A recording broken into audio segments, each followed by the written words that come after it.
Manuscrito hallado en una botella, de Edgar Allan Poe.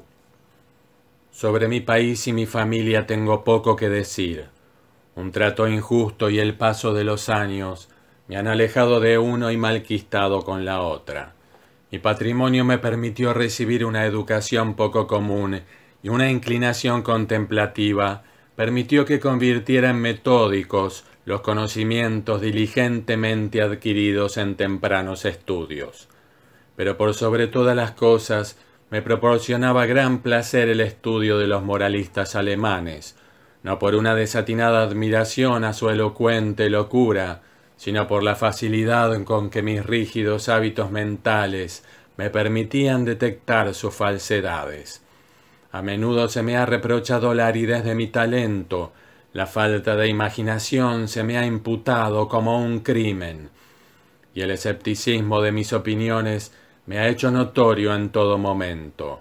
En realidad, temo que una fuerte inclinación por la filosofía física haya teñido mi mente con un error muy común en esta época.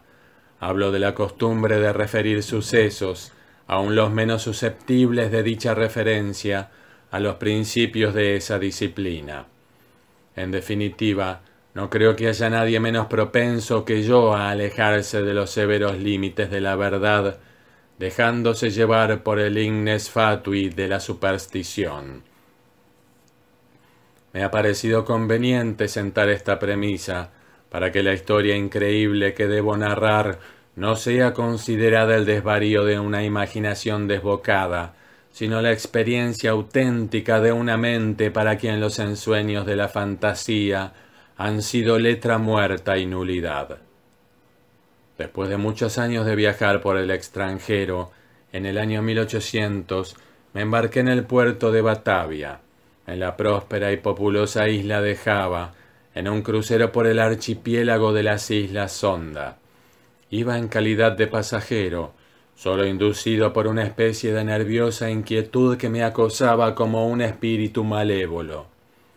Nuestro hermoso navío, de unas 400 toneladas, había sido construido en Bombay en madera de teca de Malabar con remaches de cobre. Transportaba una carga de algodón en rama y aceite de las Islas Laquevidas. También llevábamos a bordo fibra de corteza de coco, azúcar morena de las Islas Orientales, manteca clarificada de leche de búfalo, granos de cacao y algunos cajones de opio. La carga había sido mal estibada y el barco escoraba. Zarpamos apenas impulsados por una leve brisa, y durante muchos días permanecimos cerca de la costa oriental de Java, sin otro incidente que quebrara la monotonía de nuestro curso, que el ocasional encuentro con los pequeños barquitos de 2 mástiles del archipiélago al que nos dirigíamos. Una tarde, apoyado sobre el pasamanos de la borda de popa, vi hacia el noroeste una nube muy singular y aislada. Era notable, no sólo por su color, sino por ser la primera que veíamos desde nuestra partida de Batavia. La observé con atención hasta la puesta del sol, cuando de repente se extendió hacia este y oeste, ciñendo el horizonte con una angosta franja de vapor y adquiriendo la forma de una larga línea de playa. Pronto atrajo mi atención la coloración de un tono rojo oscuro de la luna y la extraña apariencia del mar. Este sufría una rápida transformación y el agua parecía más transparente que de costumbre. Pese a que alcanzaba a ver claramente el fondo, al echar la sonda comprobé que el barco navegaba a 15 brazas de profundidad. Entonces el aire se puso intolerablemente caluroso y cargado de exhalaciones en espiral, similares a las que surgen del hierro al rojo vivo. A medida que fue cayendo la noche, desapareció todo vestigio de brisa y resultaba imposible concebir una calma mayor. Sobre la toldilla ardía la llama de una vela sin el más imperceptible movimiento, y un largo cabello, sostenido entre 2 dedos, colgaba sin que se advirtiera la menor vibración. Sin embargo, el capitán dijo que no percibía indicación alguna de peligro, pero como navegábamos a la deriva en dirección a la costa, ordenó arriar las velas y echar el ancla. No apostó vigías, y la tripulación, compuesta en su mayoría por malayos, se tendió deliberadamente sobre cubierta. Yo bajé, sobrecogido por un mal presentimiento. En verdad, todas las apariencias me advertían la inminencia de un simoún. Transmití mis temores al capitán, pero él no prestó atención a mis palabras y se alejó sin dignarse a responderme. Sin embargo, mi inquietud me impedía dormir, y alrededor de medianoche subí a cubierta. Al apoyar el pie sobre el último peldaño de la escalera de cámara, me sobresaltó un ruido fuerte e intenso, semejante al producido por el giro veloz de la rueda de un molino, y antes de que pudiera averiguar su significado, percibí una vibración en el centro del barco. Instantes después, se desplomó sobre nosotros un furioso mar de espuma que, pasando por sobre el puente, barrió la cubierta de proa a popa. La extrema violencia de la ráfaga fue en gran medida la salvación del barco, aunque totalmente cubierto por el agua, como sus mástiles habían volado por la borda. Después de un minuto se enderezó pesadamente, salió a la superficie y luego de vacilar algunos instantes bajo la presión de la tempestad, se enderezó por fin. Me resultaría imposible explicar qué milagro me salvó de la destrucción. Aturdido por el choque del agua, al volver en mí me encontré estrujado entre el mástil de popa y el timón. Me puse de pie con gran dificultad, y al mirar, mareado a mi alrededor, mi primera impresión fue que nos encontrábamos entre arrecifes. Tan tremendo e inimaginable era el remolino de olas enormes y llenas de espuma en que estábamos sumidos. Instantes después oí la voz de un anciano sueco que había embarcado poco antes de que el barco zarpara.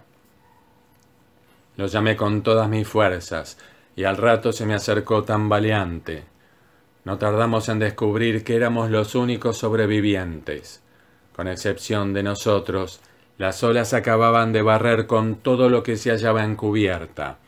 El capitán y los oficiales debían haber muerto mientras dormían, porque los camarotes estaban totalmente anegados. Sin ayuda era poco lo que podíamos hacer por la seguridad del barco, y nos paralizó la convicción de que no tardaríamos en zozobrar.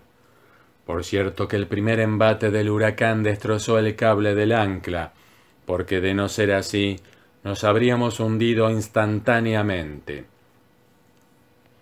Navegábamos a una velocidad tremenda, y las olas rompían sobre nosotros. El maderamen de popa estaba hecho añicos, y todo el barco había sufrido gravísimas averías. Pero comprobamos con júbilo que las bombas no estaban atascadas, y que el lastre no parecía haberse descentrado. La primera ráfaga había amainado, y la violencia del viento ya no entrañaba gran peligro. Pero la posibilidad de que cesara por completo nos aterrorizaba, convencidos de que en medio del oleaje siguiente, sin duda, moriríamos. Pero no parecía probable que el justificado temor se convirtiera en una pronta realidad. Durante 5 días y noches completos, en los cuales nuestro único alimento consistió en una pequeña cantidad de melaza que trabajosamente logramos procurarnos en el castillo de proa, la carcasa del barco avanzó a una velocidad imposible de calcular, impulsada por sucesivas ráfagas que, sin igualar la violencia del primitivo simoún, eran más aterrorizantes que cualquier otra tempestad vivida por mí en el pasado. Con pequeñas variantes, durante los primeros 4 días, nuestro curso fue sudeste, y debimos haber costeado Nueva Holanda. Al 5.º día, el frío era intenso, pese a que el viento había girado un punto hacia el norte. El sol nacía con una enfermiza coloración amarillenta y trepaba apenas unos grados sobre el horizonte, sin irradiar una decidida luminosidad. No había nubes a la vista, y sin embargo el viento arreciaba y soplaba con furia despareja e irregular. Alrededor de mediodía aproximadamente, porque sólo podíamos adivinar la hora, volvió a llamarnos la atención la apariencia del sol. No irradiaba lo que con propiedad podríamos llamar luz, sino un resplandor opaco y lúgubre, sin reflejos, como si todos sus rayos estuvieran polarizados. Justo antes de hundirse en el mar turgente, su fuego central se apagó de modo abrupto, como por obra de un poder inexplicable. Quedó solo reducido a un aro plateado y pálido que se sumergía deprisa en el mar insondable. Esperamos en vano la llegada del sexto día, ese día que para mí no ha llegado y que para el sueco no llegó nunca. A partir de aquel momento quedamos sumidos en una profunda oscuridad, a tal punto que no hubiéramos podido ver un objeto a 20 pasos del barco. La noche eterna continuó envolviéndonos, ni siquiera atenuada por la fosforescencia brillante del mar a la que nos habíamos acostumbrado en los trópicos. También observamos que aunque la tempestad continuaba rugiendo con interminable violencia, ya no conservaba su apariencia habitual de olas ni de espuma con las que antes nos envolvía. A nuestro alrededor todo era espanto, profunda oscuridad y un negro y sofocante desierto de ébano. Un terror supersticioso fue creciendo en el espíritu del viejo sueco, y mi propia alma estaba envuelta en un silencioso asombro. Abandonamos todo intento de atender el barco, por considerarlo inútil, y nos aseguramos lo mejor posible a la base del palo de mesana, clavando con amargura la mirada en el océano inmenso. No habría manera de calcular el tiempo ni de prever nuestra posición. Sin embargo, teníamos plena conciencia de haber avanzado más hacia el sur que cualquier otro navegante anterior, y nos asombró no encontrar los habituales impedimentos de hielo. Mientras tanto, cada instante amenazaba con ser el último de nuestras vidas. Olas enormes como montañas se precipitaban para abatirnos. El oleaje sobrepasaba todo lo que yo hubiera imaginado, y fue un milagro que no zozobráramos instantáneamente. Mi acompañante hablaba de la liviandad de nuestro cargamento y me recordaba las excelentes cualidades de nuestro barco, pero yo no podía menos que sentir la absoluta inutilidad de la esperanza misma y me preparaba melancólicamente para una muerte que, en mi opinión, nada podía demorar ya más de una hora, porque con cada nudo que el barco recorría, el mar negro y tenebroso adquiría más violencia. Por momentos jadeábamos para respirar, elevados a una altura superior a la del albatros, y otras veces nos mareaba la velocidad de nuestro descenso a un infierno acuoso, donde el aire se estancaba y ningún sonido turbaba el sopor del kraken. Nos encontrábamos en el fondo de uno de esos abismos, cuando un repentino grito de mi compañero resonó horriblemente en la noche. «¡Mire! ¡Mire!», exclamó chillando junto a mi oído. «¡Dios Todopoderoso! ¡Mire! ¡Mire!». Mientras hablaba, percibía el resplandor de una luz mortecina y rojiza que recorría los costados del inmenso abismo en que nos encontrábamos, arrojando cierto brillo sobre nuestra cubierta. Al levantar la mirada, contemplé un espectáculo que me heló la sangre. A una altura tremenda, directamente encima de nosotros y al borde mismo del precipicio líquido, flotaba un gigantesco navío de quizás 4000 toneladas. Pese a estar en la cresta de una ola que lo sobrepasaba más de 100 veces en altura, su tamaño excedía el de cualquier barco de línea o de la Compañía de Islas Orientales. Su enorme casco era de un negro profundo y sucio, y no lo adornaban los acostumbrados mascarones de los navíos. Una sola hilera de cañones de bronce asomaba por las portañolas abiertas, y sus relucientes superficies reflejaban las luces de innumerables linternas de combate que se balanceaban de un lado al otro en las jarcias. Pero lo que más asombro y estupefacción nos provocó fue que en medio de ese mar sobrenatural y de ese huracán ingobernable, navegara con todas las velas desplegadas. Al verlo por primera vez, solo distinguimos su proa, y poco a poco fue alzándose sobre el sombrío y horrible torbellino.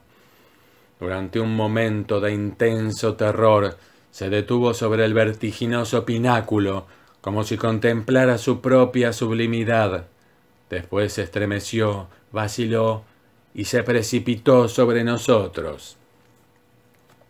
En ese instante no sé qué repentino dominio de mí mismo surgió de mi espíritu.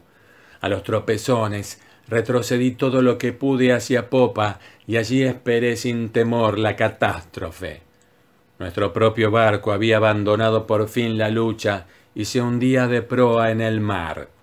En consecuencia, recibió el impacto de la masa descendente en la parte ya sumergida de su estructura, y el resultado inevitable fue que me vi lanzado con violencia irresistible contra los obenques del barco desconocido. En el momento en que caí, la nave viró y se escoró, y supuse que la consiguiente confusión había impedido que la tripulación reparara en mi presencia. Me dirigí sin dificultad y sin ser visto hasta la escotilla principal, que se encontraba parcialmente abierta, y pronto encontré la oportunidad de ocultarme en la bodega. No podría explicar por qué lo hice. Tal vez el principal motivo haya sido la indefinible sensación de temor que desde el primer instante me provocaron los tripulantes de ese navío. No estaba dispuesto a confiarme a personas que a primera vista me producían una vaga extrañeza, duda y aprensión. Por lo tanto, consideré conveniente encontrar un escondite en la bodega. Lo logré moviendo una pequeña porción del armazón, y así me aseguré un refugio conveniente entre las enormes cuadernas del buque. Apenas había completado mi trabajo, cuando el sonido de pasos en la bodega me obligó a hacer uso del refugio. Junto a mi escondite pasó un hombre que avanzaba con pasos débiles y andar inseguro. No alcancé a verle el rostro, pero tuve oportunidad de observar su apariencia general. Todo en él denotaba poca firmeza y una avanzada edad. Bajo el peso de los años le temblaban las rodillas, y su cuerpo parecía agobiado por una gran carga. Murmuraba en voz baja como hablando consigo mismo, pronunciaba palabras entrecortadas en un idioma que yo no comprendía, y empezó a tantear una pila de instrumentos de aspecto singular y de viejas cartas de navegación que había en un rincón. Su actitud era una extraña mezcla de la terquedad de la segunda infancia y la solemne dignidad de un dios. Por fin subió nuevamente a cubierta y no lo volví a ver. Un sentimiento que no puedo definir se ha posesionado de mi alma. Es una sensación que no admite análisis, frente a la cual las experiencias de épocas pasadas resultan inadecuadas y cuya clave, me temo, no me será ofrecida por el futuro. Para una mente como la mía, esta última consideración es una tortura. Sé que nunca me daré por satisfecho con respecto a la naturaleza de mis conceptos, y sin embargo, no debe asombrarme que esos conceptos sean indefinidos, puesto que tienen su origen en fuentes totalmente nuevas. Un nuevo sentido, una nueva entidad se incorpora a mi alma. Hace ya mucho tiempo que recorrí la cubierta de este barco terrible, y creo que los rayos de mi destino se están concentrando en un foco. ¡Qué hombres incomprensibles! Envueltos en meditaciones cuya especie no alcanzo a adivinar, pasan a mi lado sin percibir mi presencia. Ocultarme sería una locura, porque esta gente no quiere ver. Hace pocos minutos pasé directamente frente a los ojos del segundo oficial. No hace mucho que me aventuré a entrar a la cabina privada del capitán, donde tomé los elementos con que ahora escribo y he escrito lo anterior. De vez en cuando continuaré escribiendo este diario. Es posible que no pueda encontrar la oportunidad de darlo a conocer al mundo, pero trataré de lograrlo. A último momento, introduciré el mensaje en una botella y la arrojaré al mar. Ha ocurrido un incidente que me proporciona nuevos motivos de meditación. Ocurren estas cosas por fuerza de un azar sin gobierno. Me había aventurado a cubierta donde estaba tendido, sin llamar la atención, entre una pila de flechaduras y viejas velas, en el fondo de una balandra. Mientras meditaba en lo singular de mi destino, inadvertidamente tomé un pincel mojado en brea y pinté los bordes de una vela arrastradera cuidadosamente doblada sobre un barril a mi lado. La vela ha sido izada y las marcas irreflexivas que hice con el pincel se despliegan formando la palabra descubrimiento. Últimamente he hecho muchas observaciones sobre la estructura del navío. Aunque bien armado, no creo que sea un barco de guerra. Sus jarcias, construcción y equipo en general contradicen una suposición semejante. Alcanzo a percibir con facilidad lo que el navío no es, pero me temo no poder afirmar lo que es. Ignoro por qué, pero al observar su extraño modelo y la forma singular de sus mástiles, su enorme tamaño y su excesivo velamen, su proa severamente sencilla y su popa anticuada, de repente cruza por mi mente una sensación de cosas familiares, y con esas sombras imprecisas del recuerdo siempre se mezcla la memoria de viejas crónicas extranjeras y de épocas remotas. He estado estudiando el maderamen de la nave. Ha sido construida con un material que me resulta desconocido. Las características peculiares de la madera me dan la impresión de que no es apropiada para el propósito al que se la aplicara. Me refiero a su extrema porosidad, independientemente considerada de los daños ocasionados por los gusanos, que son una consecuencia de navegar por estos mares y de la podredumbre provocada por los años. Tal vez la mía parezca una observación excesivamente insólita, pero esta madera posee todas las características del roble español, en el caso de que el roble español fuera dilatado por medios artificiales. Al leer la frase anterior, viene a mi memoria el apotegma que un viejo lobo de mar holandés repetía siempre que alguien ponía en duda su veracidad. Tan seguro es como que hay un mar donde el barco mismo crece en tamaño, como el cuerpo viviente del marino. Hace una hora tuve la osadía de mezclarme con un grupo de tripulantes. No me prestaron la menor atención, y aunque estaba parado en medio de todos ellos, parecían absolutamente ignorantes de mi presencia. Lo mismo que el primero que vi en la bodega, todos daban señales de tener una edad avanzada. Les temblaban las rodillas achacosas, la decrepitud les inclinaba los hombros, el viento estremecía sus pieles arrugadas, sus voces eran bajas, trémulas y quebradas, en sus ojos brillaba el lagrimeo de la vejez, y la tempestad agitaba terriblemente sus cabellos grises. Alrededor de ellos, por toda la cubierta, yacían desparramados instrumentos matemáticos de la más pintoresca y anticuada construcción. Hace un tiempo mencioné que había sido izada una ala del trinquete. Desde entonces, desbocado por el viento, el barco ha continuado su aterradora carrera hacia el sur, con todas las velas desplegadas desde la punta de los mástiles hasta los botalones inferiores, hundiendo a cada instante sus penoles en el más espantoso infierno de agua que pueda concebir la mente de un hombre. Acabo de abandonar la cubierta, donde me resulta imposible mantenerme en pie, pese a que la tripulación parece experimentar pocos inconvenientes. Se me antoja un milagro de milagros que nuestra enorme masa no sea definitivamente devorada por el mar. Sin duda estamos condenados a flotar indefinidamente, al borde de la eternidad sin precipitarnos por fin en el abismo. Remontamos olas 1000 veces más gigantescas que las que he visto en mi vida, por las que nos deslizamos con la facilidad de una gaviota, y las aguas colosales alzan su cabeza por sobre nosotros como demonios de las profundidades, pero como demonios limitados a la simple amenaza y a quienes les está prohibido destruir.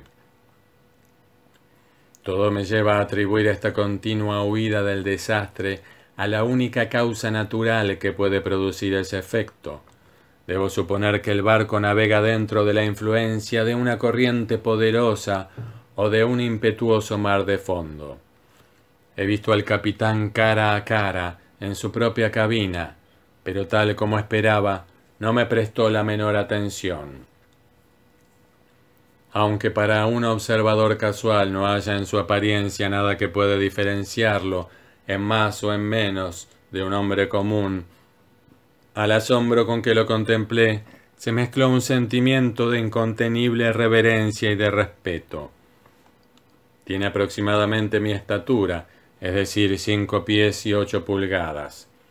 Su cuerpo es sólido y bien proporcionado, ni robusto ni particularmente notable en ningún sentido, pero es la singularidad de la expresión que reina en su rostro, es la intensa, la maravillosa, la emocionada evidencia de una vejez tan absoluta, tan extrema, lo que excita en mi espíritu una sensación, un sentimiento inefable. Su frente, aunque poco arrugada, parece soportar el sello de una miríada de años. Sus cabellos grises son una historia del pasado, y sus ojos, aún más grises, son sibilas del futuro. El piso de la cabina estaba cubierto de extraños pliegos de papel, unidos entre sí por broches de hierro y de arruinados instrumentos científicos y obsoletas cartas de navegación en desuso. Con la cabeza apoyada en las manos, el capitán contemplaba con mirada inquieta un papel que supuse sería una concesión y que en todo caso llevaba la firma de un monarca.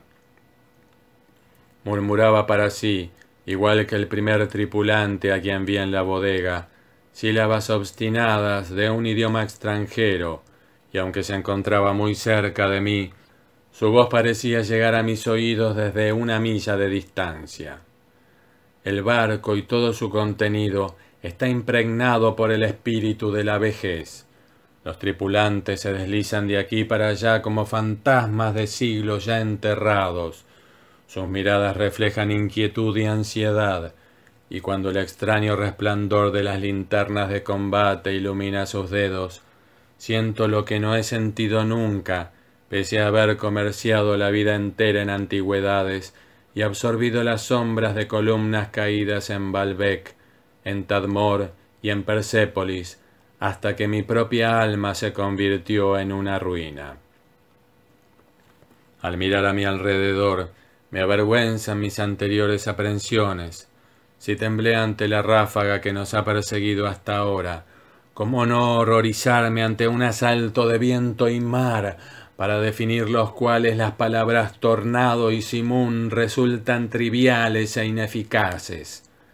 En la vecindad inmediata del navío reina la negrura de la noche eterna y un caos de agua sin espuma. Pero aproximadamente a 1 legua de cada lado de nosotros alcanzan a verse, oscuramente y a intervalos, imponentes murallas de hielo que se alzan hacia el cielo desolado y que parecen las paredes del universo. Como imaginaba, el barco sin duda está en una corriente, si así se puede llamar con propiedad, a una marea que aullando y chillando entre las blancas paredes de hielo se precipita hacia el sur con la velocidad con que cae una catarata. Presumo que es absolutamente imposible concebir el horror de mis sensaciones. Sin embargo, la curiosidad por penetrar en los misterios de estas regiones horribles predomina sobre mi desesperación y me reconciliará con la más odiosa apariencia de la muerte. Es evidente que nos precipitamos hacia algún conocimiento apasionante, un secreto imposible de compartir cuyo descubrimiento lleva en sí la destrucción. Tal vez esta corriente nos conduzca hacia el mismo polo sur. Debo confesar que una suposición en apariencia tan extravagante tiene todas las posibilidades a su favor. La tripulación recorre la cubierta con pasos inquietos y trémulos, pero en sus semblantes la ansiedad de la esperanza supera a la apatía de la desesperación. Mientras tanto, seguimos navegando con viento de popa, y como llevamos todas las velas desplegadas, por momentos el barco se eleva por sobre el mar. ¡Oh, horror de horrores! De repente el hielo se abre a derecha e izquierda, y giramos vertiginosamente en inmensos círculos concéntricos, rodeando una y otra vez los bordes de un gigantesco anfiteatro, el ápice de cuyas paredes se pierde en la oscuridad y la distancia. Pero me queda poco tiempo para meditar en mi destino. Los círculos se estrechan con rapidez, nos precipitamos furiosamente en la vorágine, y entre el rugir, el aullar y el atronar del océano y de la tempestad, el barco trepida, ¡oh Dios!, y se hunde.